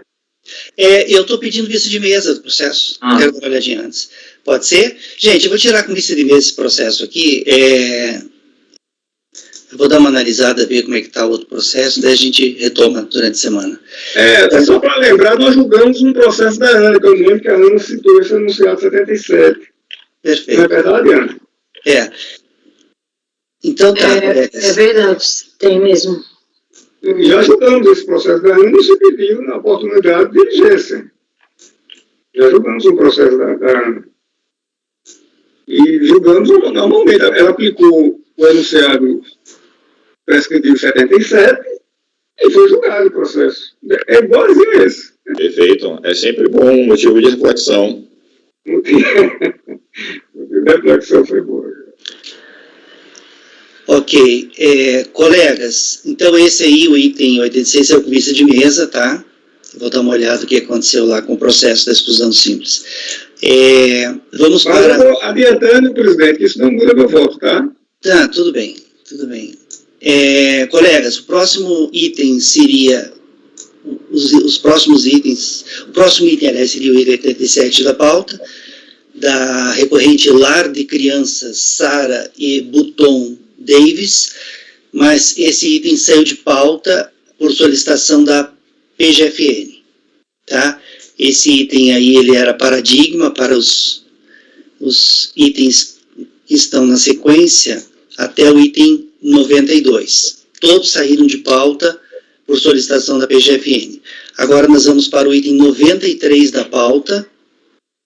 Item 90, que horas são? Vamos ver o horário aqui, 10 horas e 24 minutos. Nós temos tempo ainda. O item 93 da pauta é de relatoria do conselheiro Márcio, é do contribuinte Raul Moraes Caixeta. Raul Moraes Caixeta. Gregório, além de você, quem mais está sem acesso à passatempo? É você, Ana? Então, eu compartilhei já com eles. Ah, você compartilhou? Ah, então tá, perfeito. Então, colegas, como eu estou aqui fazendo várias coisas ao mesmo tempo, eu estou que nem um polvo aqui, vários braços aqui, fazendo várias coisas, se vocês puderem compartilhar os votos de vocês com os colegas, eu agradeço, porque daí fico com menos atribuições aqui, senão me atrapalho aqui. Colegas, então vamos fazer agora o julgamento do item 93 da pauta, do contribuinte Raul Moraes Caixeta, de relatoria do Márcio. Márcio, pode iniciar a leitura. Trata-se de um pedido de restituição, formalizado pelo contribuinte exercente à época de mandato eletivo, no valor de 5.000 e tanto, referente a esse período. O fundamento nesse parecer: a autoridade julgadora, no acordo de manifestação de conformidade, ela estabeleceu que houve prescrição ao direito de restituição, porque esse direito é contado da data do pagamento indevido ao maior. O recorrente defendeu que o prazo quinquenal para requerer a restituição era contado a partir da data da resolução do Senado Federal. É isso, basicamente, a lide. Vamos do voto. O requerimento de restituição de valores indevidos do exercente de mandato eletivo foram definidos parcialmente, com exceção deste período, que compreende agosto de 98 a junho de 2002. O recorrente defendeu que o termo inicial de contagem para requerer restituição teria início em 22 de junho de 2005, a data da edição da resolução número 26 do Senado, e não da data do pagamento instituída pela Instrução Normativa número 15 de 2006. O inciso 1º do artigo 168 do Código Tributário prevê que o direito de pleitear a restituição de um tributo indevidamente pago é de 5 anos a contar da data de extinção do crédito tributário.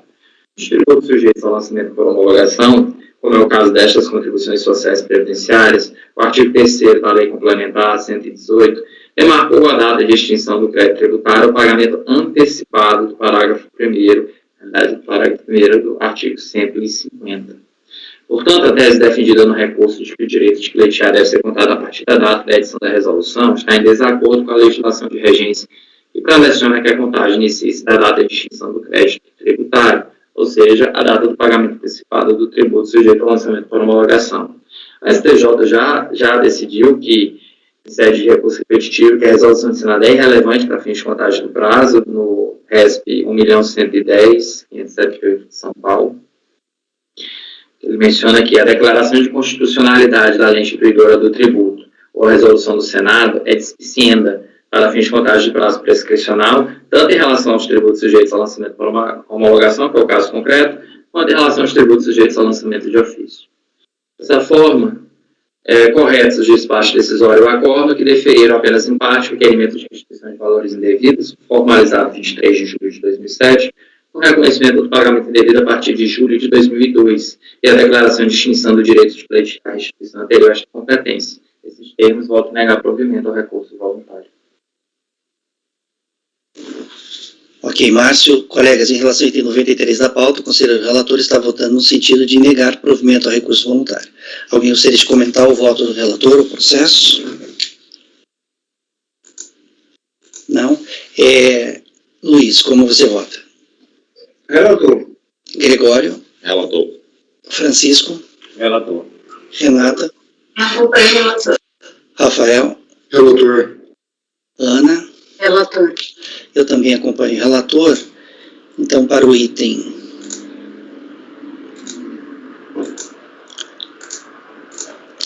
93 da pauta, do contribuinte Raul Moraes Caixeta, ficará assim o resultado. Acordam os membros do colegiado, por unanimidade de votos, em negar provimento ao recurso voluntário.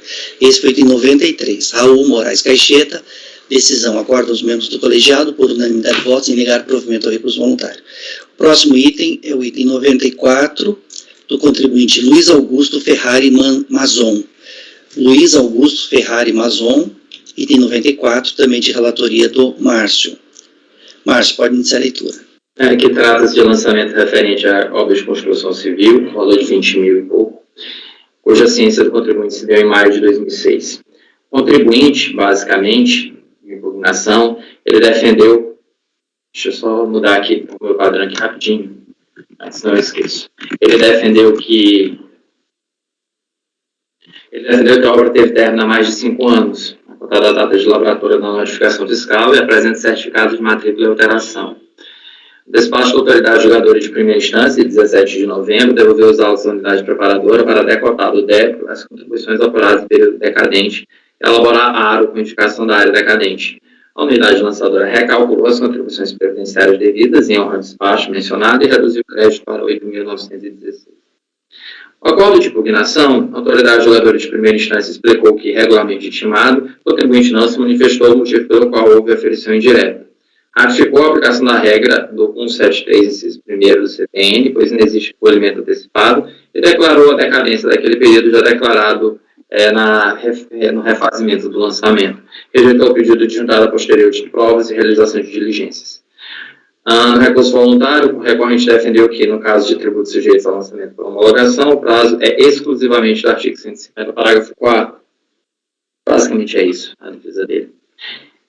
No voto, o recorrente menciona que o término da obra ocorre há mais de 5 anos, ao lavratura da notificação fiscal de lançamento de débito.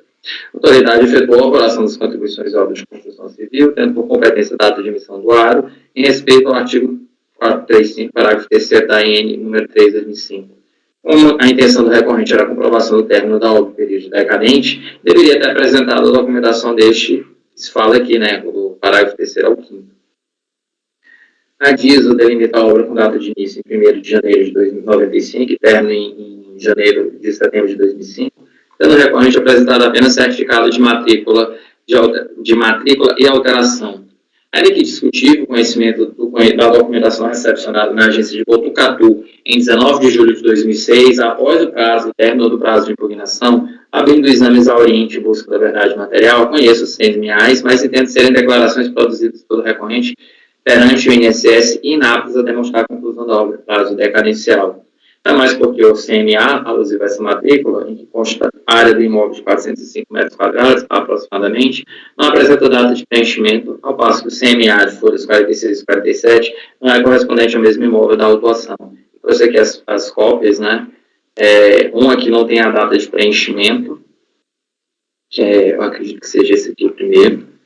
E o outro, porque já faz muito tempo que eu fiz esse voto, o outro não tem, não corresponde ao mesmo imóvel.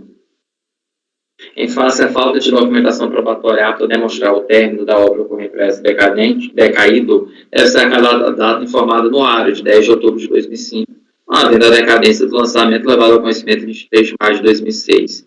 Então, não sei se é interessante botar a decadência integral, acho melhor porque já foi reconhecido decadência.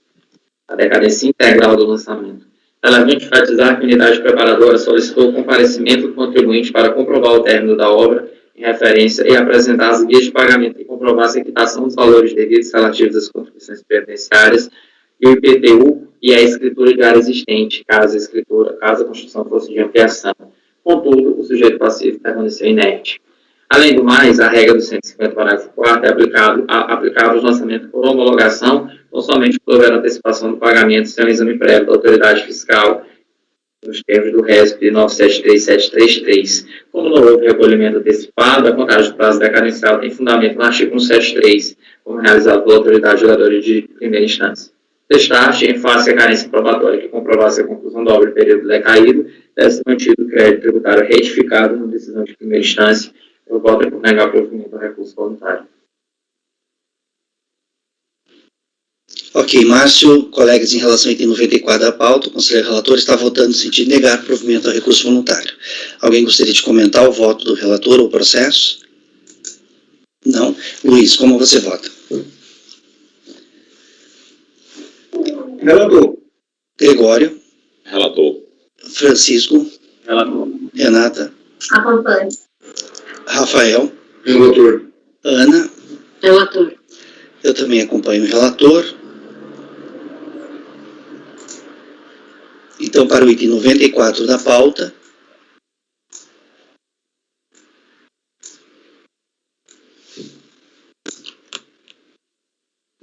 4 da pauta, do contribuinte Luiz Augusto Ferrari Mazon, ficará assim o resultado.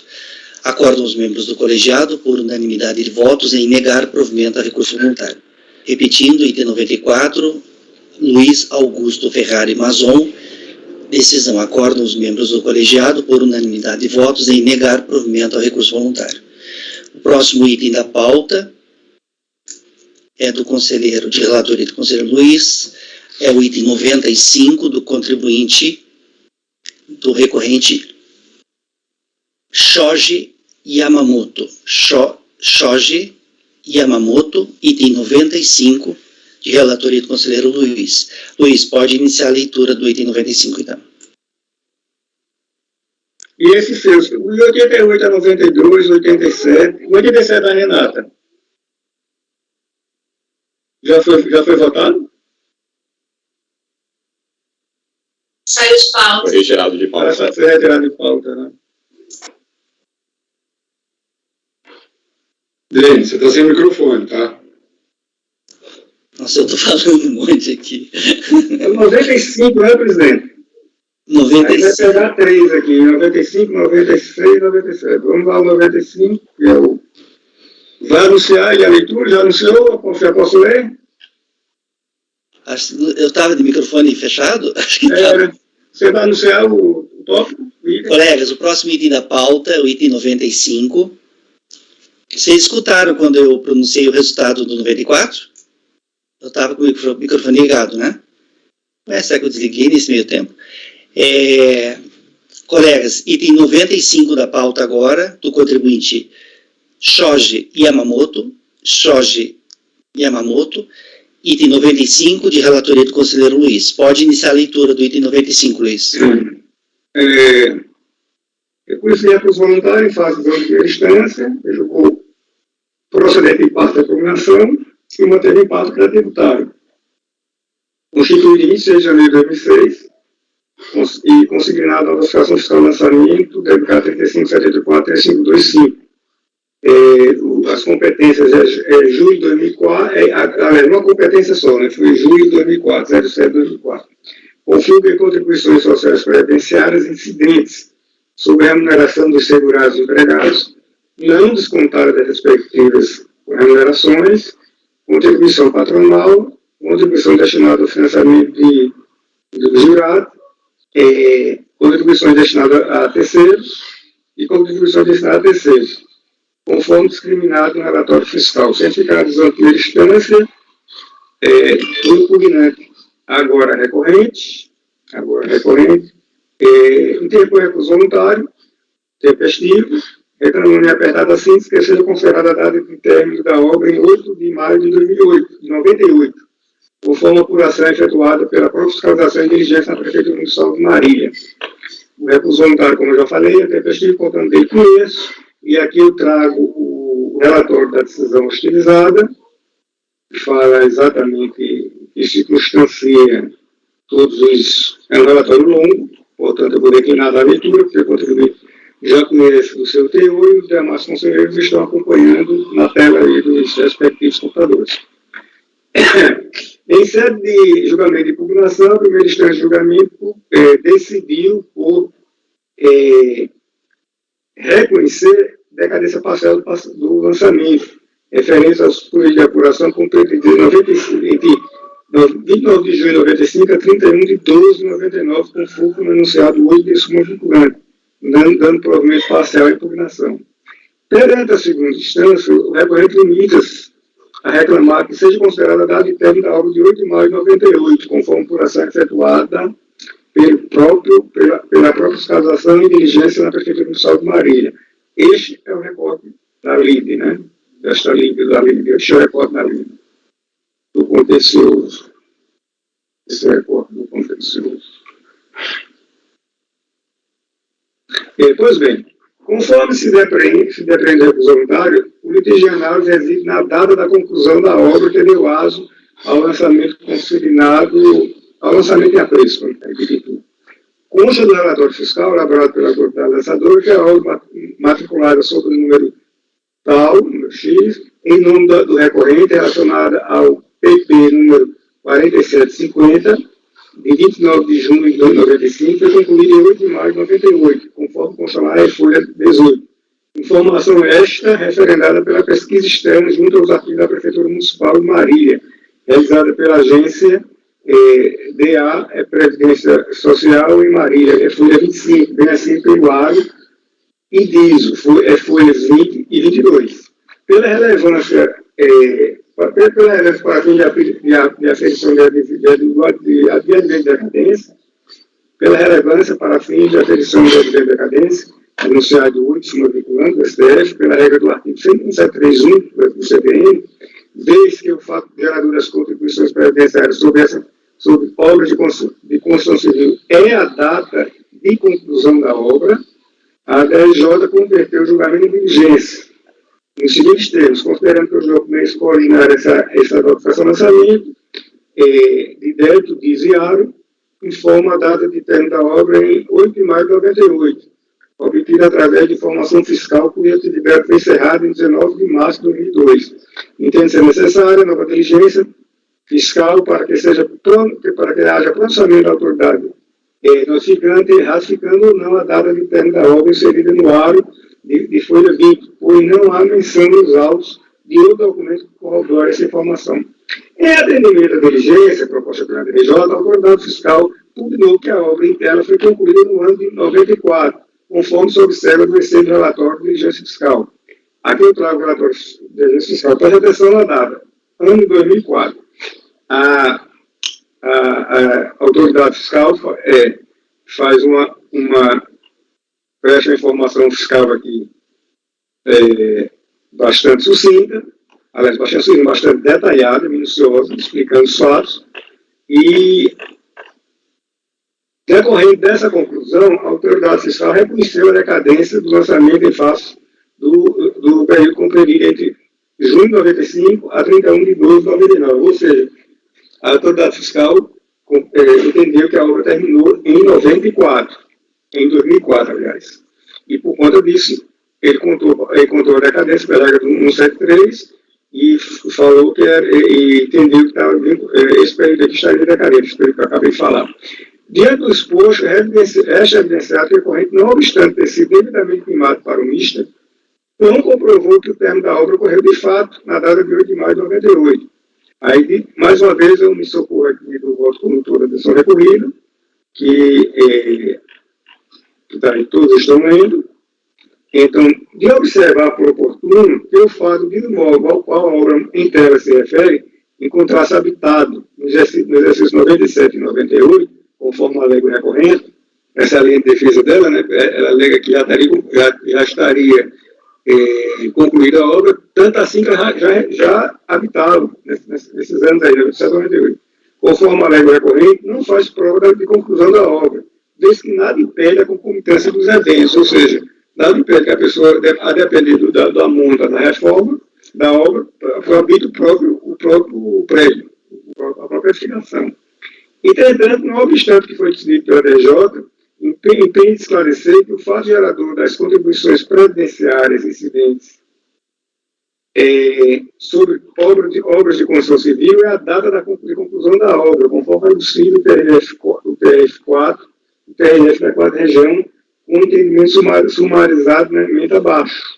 O fato gerador da contribuição previdenciária incidente sobre obras de construção civil é a data de conclusão da obra, a qual constitui, portanto, o tema do prazo decadencial previsto no artigo 173.1 do Código Tributário Nacional. Na espécie, é incontrovérsia que a data da conclusão da obra ocorreu no ano de 2004. E, em sendo assim, considerando-se que o crédito tributário aperfeiçoou-se em 26 de janeiro de 2006, não há que se falar de decadência. Nessa perspectiva, eu voto por conhecedor do recurso voluntário negado provimento. Eu voto. Ok, Luiz. Microfone, Luiz. Em relação ao item número 25 da pauta, o conselheiro relator está votando no sentido de negar provimento ao recurso voluntário. Alguém gostaria de comentar o voto do relator, o processo? Gregório, como você vota? Eu vou pedir vista de mesa. Eu não acho que é tão controvérsia assim que a obra terminou em 2004. Na verdade, a diligência realizada em primeira instância autoridade administrativa fiscal dirigente chegou a essa conclusão apenas e tão somente com base na questão do IPTU, que passou a ser emitido a partir do ano de 2005. Mas aqui a gente está falando de uma obra que é uma ampliação residencial, né? O próprio relator agora destacou que nada impede que tivesse a reforma e a coabitação ao mesmo tempo. Enfim, então, esse fundamento de que o IPTU passou a ser emitido a partir do ano de 2005 e, portanto, a obra teria sido concluída em 2004, por si só, a princípio, acho que não dá para a gente cravar que a obra findou em 2004. Eu quero dar uma olhada no processo. Ok, Gregório. Colegas, vista de mesa para o item 95. Gregório quer dar uma olhada no processo. Vamos agora para o item 96 da pauta, do contribuinte Orson Novak. Orson Novak, item 96, também de relatoria do Luiz. Luiz, pode iniciar a leitura.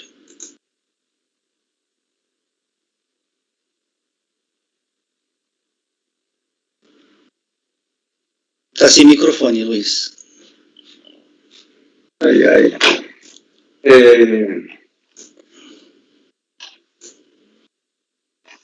Que por escrever voluntário faz um DJ que julgou improcedentes a impugnação, que julgou improcedente a impugnação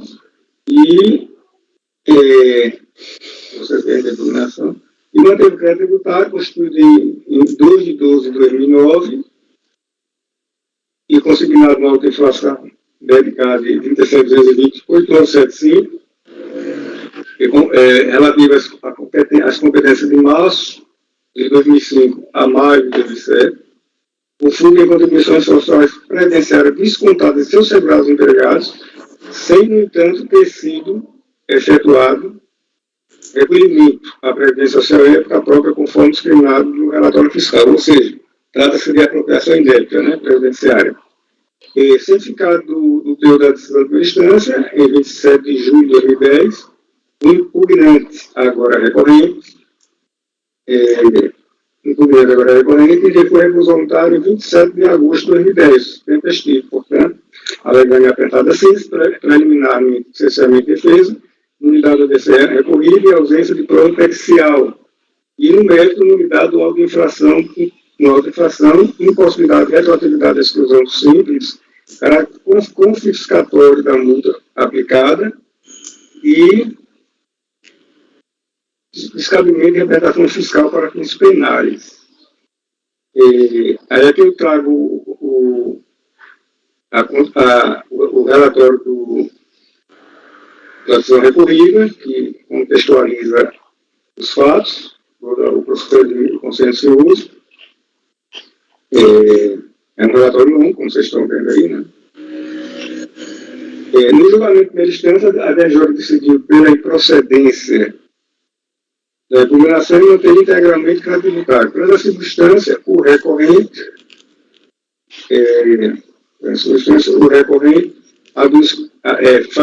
alega as questões que eu já falei, né? Intenção de penalidade e meio. No que diz respeito às preliminares de cessamento de defesa, nulidade da decisão recorrida e ausência de prova pericial, entende-se razão ao recorrente. Deixa eu só ver uma coisa aqui.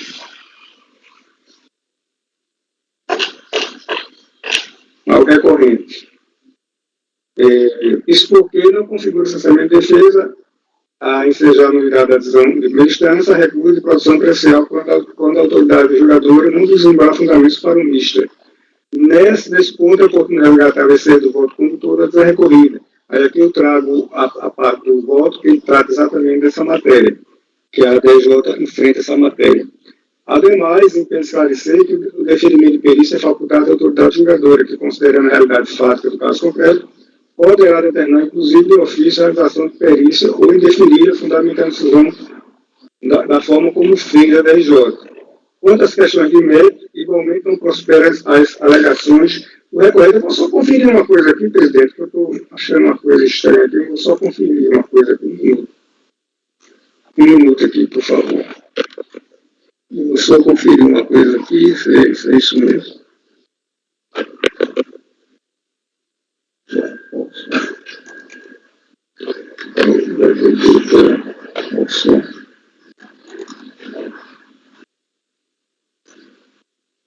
Tá certo. Perfeito. Na verdade, é a recorrente mesmo, que é uma microempresa que eu esqueci de colocar o ME lá, coloquei o ME. Então, prosseguindo aqui a leitura,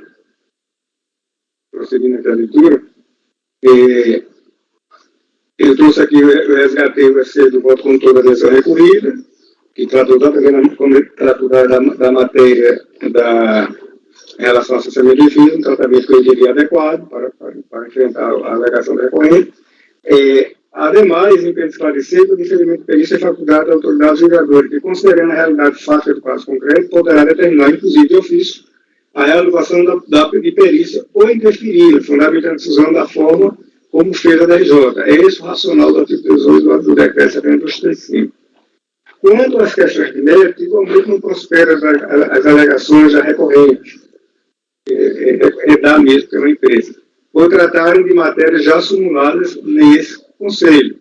Com efeito, a possibilidade de discussão administrativa do ato declaratório, aí vai voltar aquela matéria que o Gregório falou por último.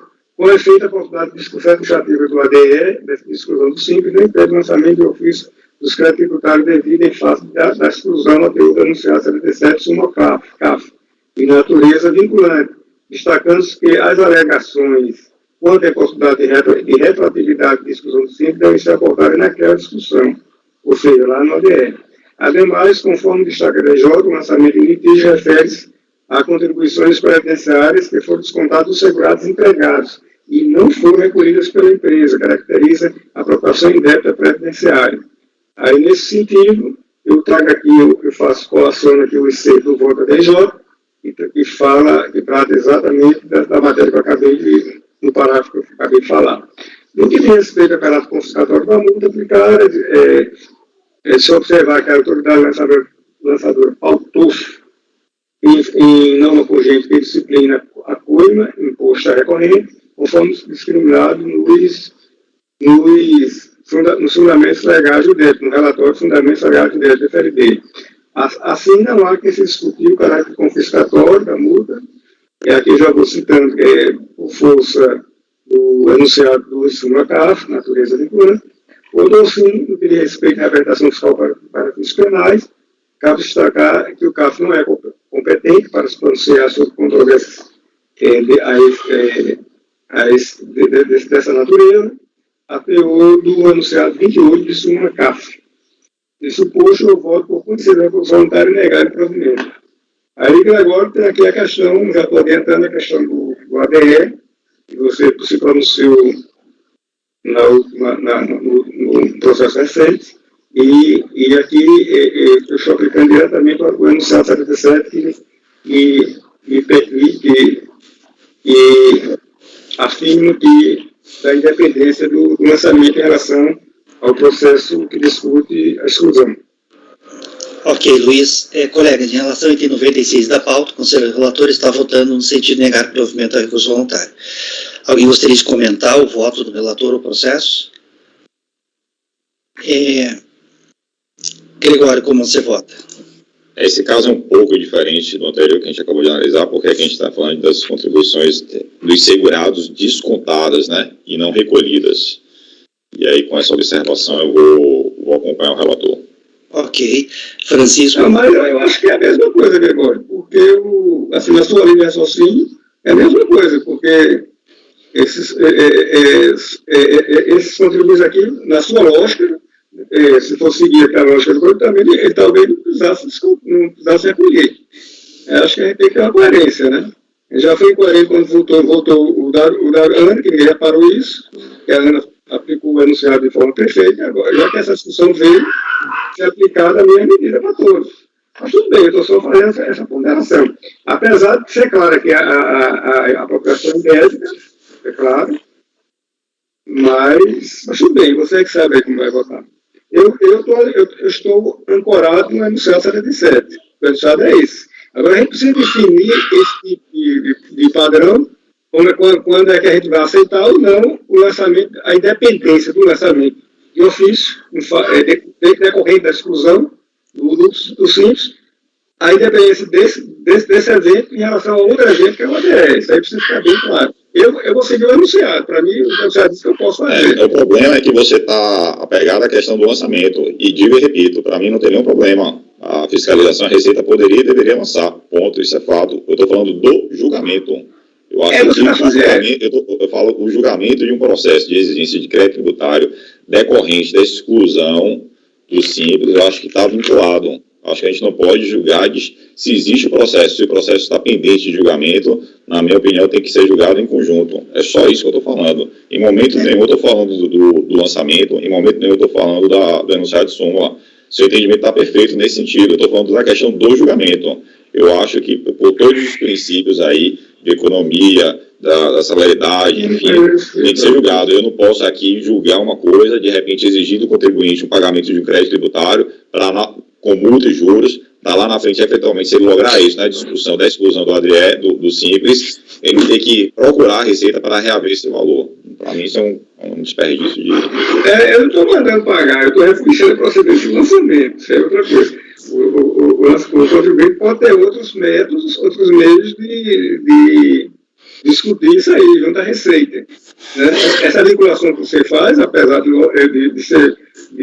ter uma argumentação lógica, mas os efeitos do outro processo lá, eles têm os efeitos próprios que a Receita deverá dar no tempo devido. E ninguém sabe nem quando vai ser julgado esse processo, esse outro processo ainda pode ser objeto de recurso especial da PGFM ou do próprio contribuinte. Por isso que eu estou falando que tem que ser julgado em conjunto. Né? É salutar que assim seja. Eu sempre gosto, né, de fazer as comparações e sempre faço as observações, né, mutantes mutantes. Mas, assim, recentemente a gente recebeu uma orientação, um informativo do próprio órgão em relação às contribuições previdenciárias e correlatas obrigações acessórias. E ali se identificou que em determinados casos, antes mesmo de a gente pautar o processo para julgamento, a gente busque a informação do que aconteceu em relação ao processo de obrigação principal, para que o andamento dos processos, tanto de obrigação acessória quanto da obrigação principal. Agora, a gente precisaria rediscutir o enunciado 77, né? O enunciado fala de lançamento, não de julgamento. Eu estou falando de julgamento. Sim, mas fala do lançamento, né? E a gente está julgando o lançamento. Mas tudo bem, Gregório, eu entendo a sua preocupação, é bastante plausível também. Eu não vou estender muito a celeuma. Mas o voto é esse, você já votou, né, pelo que eu vi, e vamos prosseguir aí a discussão. Francisco, como você vota? Eu acompanho o relator. Renata? Acompanho o relator. Rafael? Relator, presidente. Márcio? Relator. Ana? Relator. Eu também acompanho o relator. Então, para o item 96 da pauta, do contribuinte Orson Novak. Acho que eu não tinha falado o nome do contribuinte antes. Item 96 da pauta, é o 96 que a gente está fazendo, né? É sim, é o 96. Item 96 da pauta, do contribuinte Orson Novak. Ficará assim o resultado. Acordam os membros do colegiado por unanimidade de votos em negar provimento ao recurso voluntário. Orson Novak ME, viu? É uma empresa. Na pauta está sem o ME. Está sem o ME. Por isso que eu me confundi. Por isso que eu fui conferir se era isso mesmo que eu estava lendo, né? É uma microempresa. Okay. ME. Pelo menos deixa eu ver aqui no processo como é que ele está. Item 96, então, Orson Novak, ficará assim o resultado. Acordam os membros do colegiado por unanimidade de votos em negar provimento ao recurso voluntário. Colegas, está completando aqui 11 horas, então vamos fazer nosso intervalo agora, né? Esses foram os processos do Luiz. Aliás, tem mais um, né, Luiz? A gente faz depois do intervalo. A gente faz depois do intervalo. Realmente, não é processo não, mas é um CNPJ, tá? Não é processo, tem mais um CNPJ. Então, tá certo.